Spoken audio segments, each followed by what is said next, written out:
이 본문 말씀은 하나님이 얼마나 무서운 분인가. 그러니까 우상을 숭배하거나 하나님의 명령을 지키지 않았을 때에 하나님이 얼마나 무서운 분인가 하는 것을 설명하고 있습니다. 그러면 하나님께 우리가 이 두려운 하나님 앞에 어떤 예배를 드려야 되느냐, 하나님의 진심과 사랑은 무엇이냐 하는 것을 생각해 보고자 하는데요. 우리가 하나님 앞에 드리는 예배를 통해서 드러나야 하는 것은 하나님의 의로우심과 거룩하심입니다. 그러니까 우리가 은혜를 받는다, 뭐 이런 많은 얘기를 하지만 예배를 통해서 드러나야 되시는 분은 하나님이시고 하나님이 얼마나 의로우신 분이며 하나님이 얼마나 거룩한 분이신가, 이게 드러나야 되고요. 두 번째는 하나님의 자비와 긍휼을 잊으면 안 된다는 거죠. 하나님께서 얼마나 자비로우신 분인가. 왜 이게 강조되어져야 하냐면, 하나님의 자비가 아니고는 저와 여러분이 하나님의 자녀로 구원받을 수가 없었기 때문에 그렇습니다. 그리고 긍휼 마찬가지죠. 그런데 중요한 건 뭐냐? 아까도 잠깐 말씀을 드렸지만 우리는 하나님의 자비와 긍휼로 인해서 구원받고 하나님 자녀라고 하는 신분을 회복을 하였는데, 그런 우리는 과연 자비와 긍휼을 가지고 살아가느냐는 거죠. 오늘 한국 교회 안에 과연 자비와 긍휼이 있는가? 정죄와 심판만이 있고 모두가 다 의인이 되어서 돌을 들어 죄인들을 향해서 던지고 있습니다.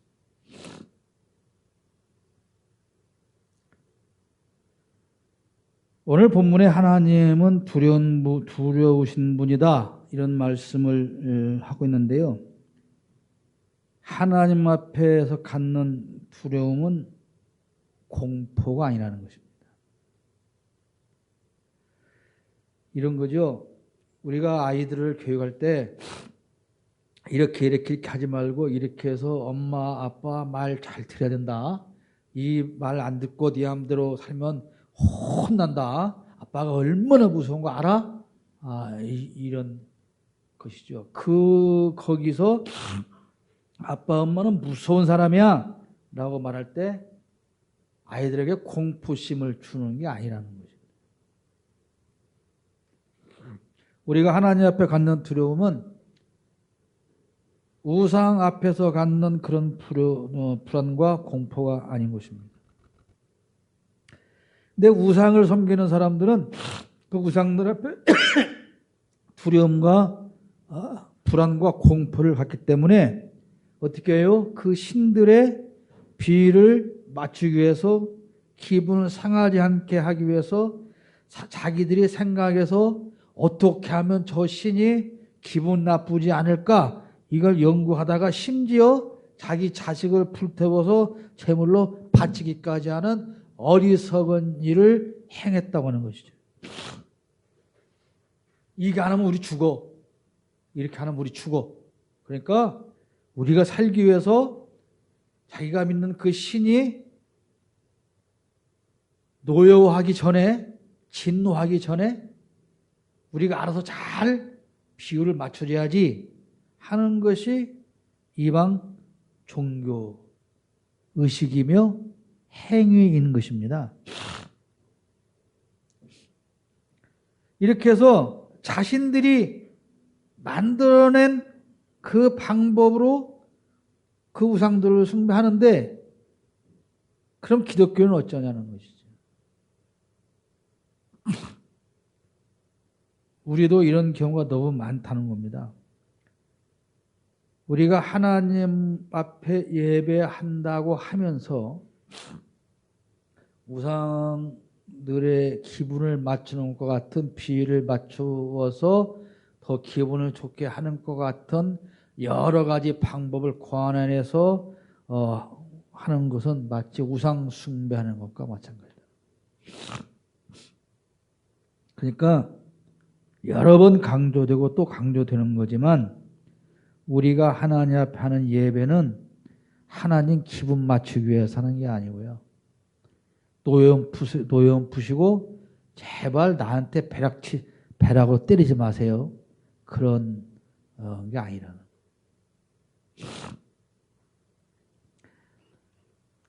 하나님을 경외하는 것은 이런 우상 앞에 두려운 그런 것이 아니에요. 하나님은 은혜로우시고 자비롭고 노하기를 더디하시는 우리의 아버지십니다. 그런데 이 하나님을 섬기는 방법에 마치 우상을 섬기는 것과 같은 마음을 우리는 갈 때가 많기 때문에 그래서 하나님을 위해서 무엇을 더 드려야 되나? 어떻게 해서 그분의 기분을 맞춰드려야 되나? 이런 생각을 너무 많이 한다는 것입니다. 그래서 아까도 말씀드렸지만 나는 그렇게 내가 이 정도로 하면 하나님은 분명히 나를 인정하실 거야. 근데 너는 나만큼 많잖아. 그래서 정죄를 하게 되고 내가 우월함에 빠지게 되고 신앙 안에서 교만함에 빠지게 되는 것이죠. 하나님은 우리 아버지예요. 성경에 있어요. 마태복음 7장 7절로 11절. 구하라 그리하면 너에게 주실 것이요 찾으라 찾아낼 것이요 두드려라 열린다. 구하는 이마다 받는다. 나쁜 사람도 아들이 떡 달라 하면 돌멩이 안 주고 생선 달라고 하면 뱀을 안 주는데 악한 사람도 그렇게 하지 않는데 하물며 우리 아버지 하나님께서 우리에게 그렇게 하시겠냐. 제발 그 하나님을 오해하지 말라는 겁니다. 결혼 안 하신 분들은 모르는데요. 자식이 부모의 마음을 압니까? 네? 바꾼 사람한테 여쭤보면 안 되니까.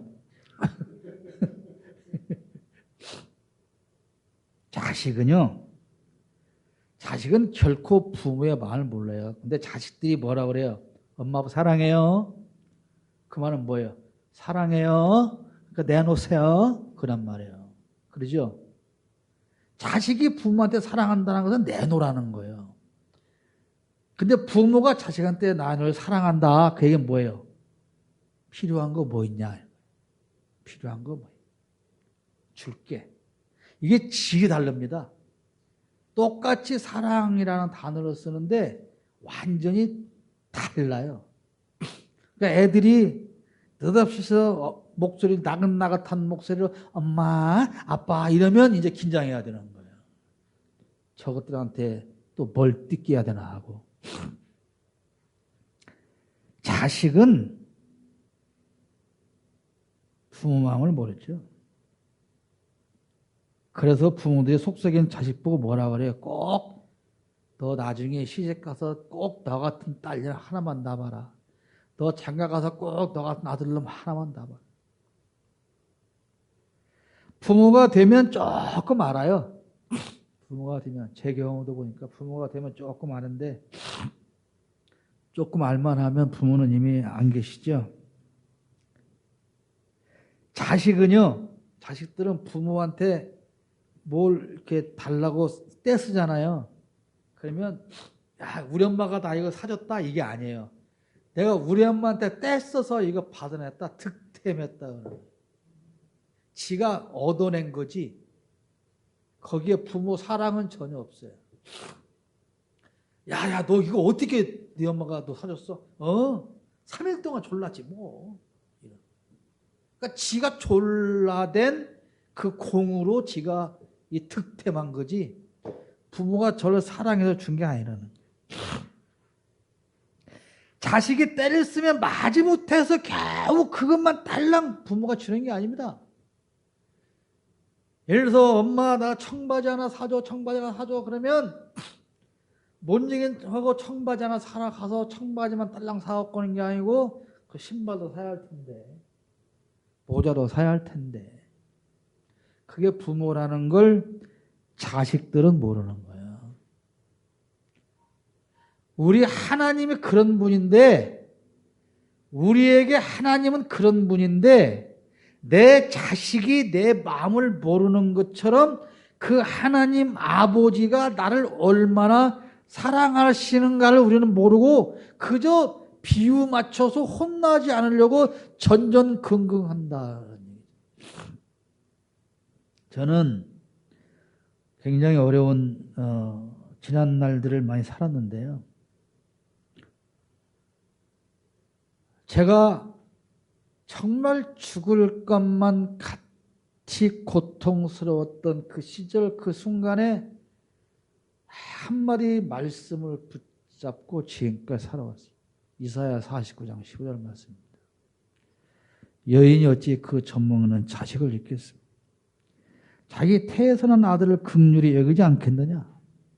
그들은 혹시 잊을지라도 나는 널 잊지 아니할 것이라.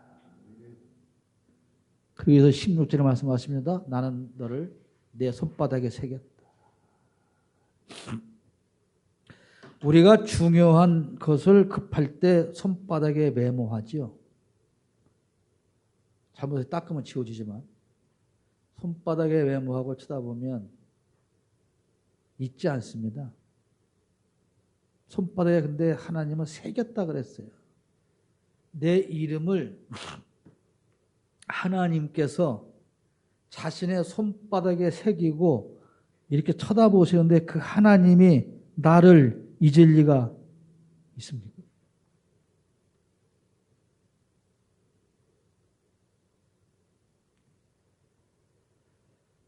이 말씀, 저는 이 말씀 가지고 정말 고통의 시간들을 이겨낼 수가 있었습니다. 하나님은 나 버리지 않습니다. 세상 모든 사람이 다 나를 버려도 손가락질을 해도 나를 밟아도 내 하나님은 한 번도 나를 버린 적이 없습니다. 여러분 그런 체험이 있으십니까? 그렇게 고백하실 수 있으십니까? 어떤 경우든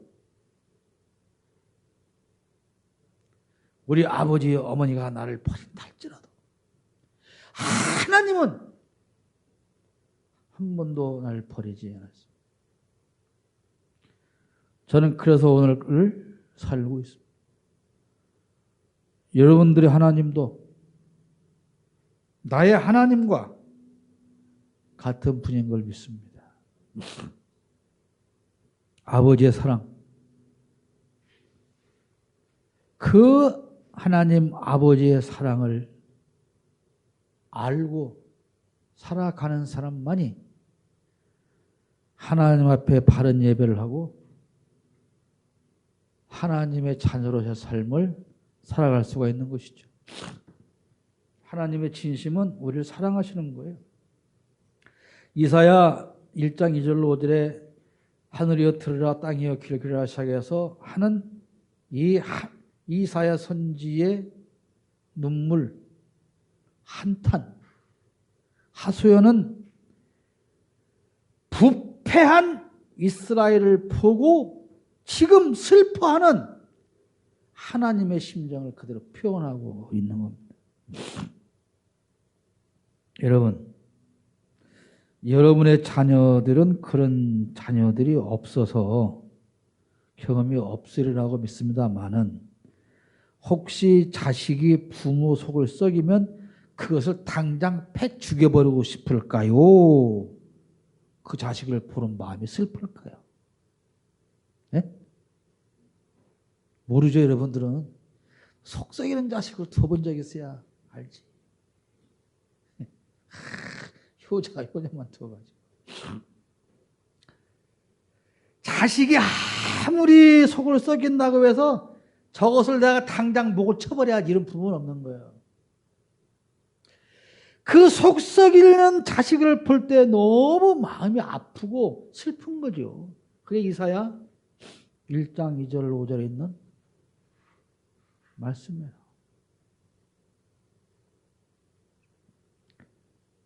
마음 미어지는 거죠.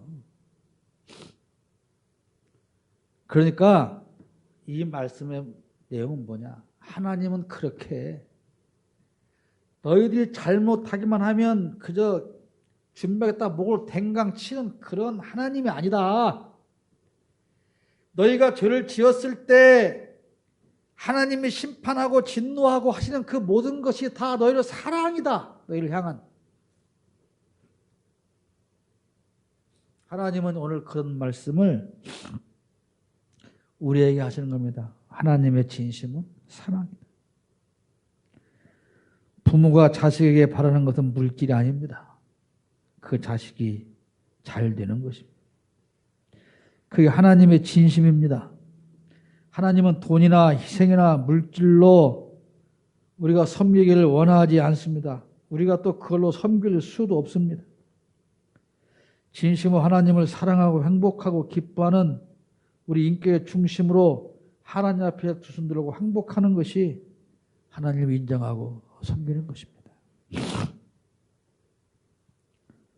자녀들이 부모의 권위를 인정하고 질서를 알고 스스로 부모를 두려워할 줄 알고 그래야 되는 것처럼 우리가 하나님을 섬길 때도 그렇게 섬겨야 하는 것이죠. 하나님은 진심으로 우리를 사랑하세요. 너 죄도 잘못하기만 해봐. 걸리기만 걸려. 너는 죽는다. 이게.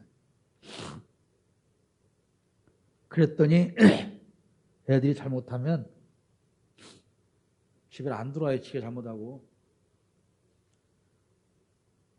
너 집에 안 들어가냐? 나 걸리면 죽어. 우리 엄마 다 죽여버릴 거야. 그래 안 들어가.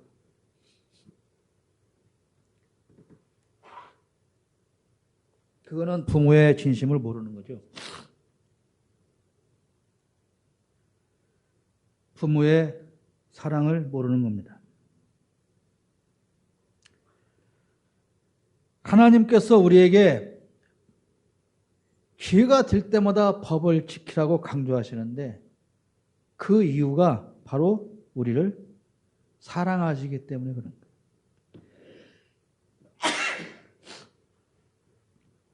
여러분, 법을 왜 만들까요?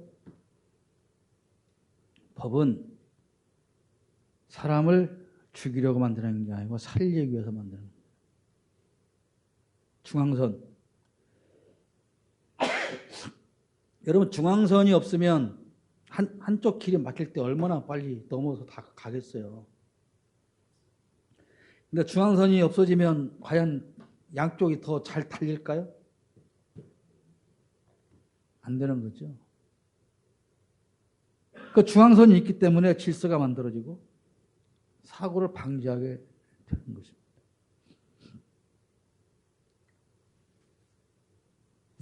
세상 법도 마찬가지고 하나님의 법도 마찬가지입니다. 그런데 사람들은 이 법을 적용할 때 다 죽이기 위해서 적용해요. 오늘 아침에 차에서 저분들을 기다리면서 잠깐 보니까 와, 조국이 진짜 나쁜 놈이더만요. 이 단독으로 이걸 보도했는데요. 15년 전에 세상에 15년 전에 조국이가 무슨 죄를 졌냐면 음식물 쓰레기를 버린 날이 아니다 그걸 버린 거예요. 네. 어떻게 그런 사람이 사형도 안 당하고 법무부 장관 하고 와요. 완전. 놀랍지 않아요? 어떻게 15년 전에 음식물 쓰레기 버리는 요일이 아닌데 그걸 버렸냐고. 15년 전에. 어떤 사람은 15년 후에 저놈이 법무장관 그때부터 사진 찍고 기다렸는지. 하여튼 그게 보니까 뭐 단독 보도요, 단독 보도.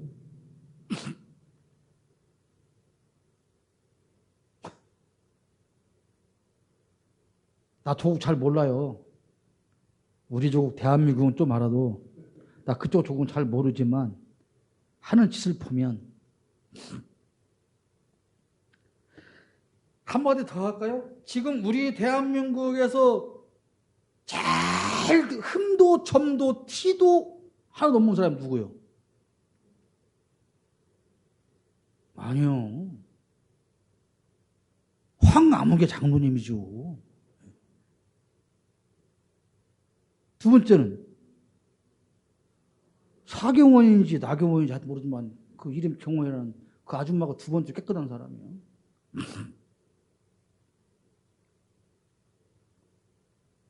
여러분, 우리가 흔히 눈에는 눈으로, 이는 이로 그랬다고 해서 눈은 눈으로 갚한다 그렇게 말하잖아요. 이거 그거 아니에요. 이게 두 가지로 해석해야 되는데 누가 내 눈을 때렸어요. 내 눈을. 그러면 내가 가서 원수를 갚더라도 참아야 되는데 참아야 돼. 네가 도저히 못 참겠어도 너도 꼭 그만큼만 해야지. 이 눈만 맞았는데 조동아래까지 빼면 안 된다는 얘기예요. 그게. 그 다음에 또 두 번째 의미는 그러나 법으로 심판할 때는 그 사람이 행한 것만큼 갚아주라는 의미입니다. 그게. 그러니까 우리가 이 법 해석을 잘 해야 돼요. 콧물이 막 나와서 그만하려고 했더니 콧물이 끝이니까 더 해야 되나?